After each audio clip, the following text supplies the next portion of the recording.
ఒక police commissioner గా కళామందరిని ముందు పెట్టి ఆశీర్వాదం వచ్చిన హ్యాట్స్ ఆఫ్ టు సార్. నిజంగా thank you so much sir. ఇది మా గౌరవం, మీరు మాకు ఇచ్చే సార్ గౌరవం.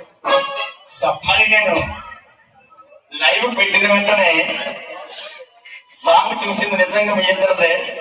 నువ్వు డాన్స్ చేస్తూ సాంగ్ చేయడం అనేది చాలా మందికి చాలా కష్టమైన పని. అది తను ఆ స్టెప్స్ బాలకృష్ణ గారు ఎలా వేస్తారో అదే విధంగా వేసి నేను ఎందుకో నా 6 సెన్స్ చెప్పింది.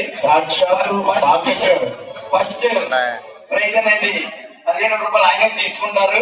ఎందుకంటే ఆయనలో ఆ టీం ఇద్దరులో లైవ్ లోనే అంత క్లారిటీ ఉందంటే వాయిస్, మరి డైరెక్ట్ గా మీరు చూస్తే ఇంకెంత క్లారిటీగా ఉంటుందో. కాబట్టి వారికి మా శుభాకాంక్షలు తెలియజేస్తున్నాను. మా యొక్క ప్రతి ఒక్క కార్యక్రమంలో మీరు సింగర్స్ గా పార్టిసిపేట్ చేయండి.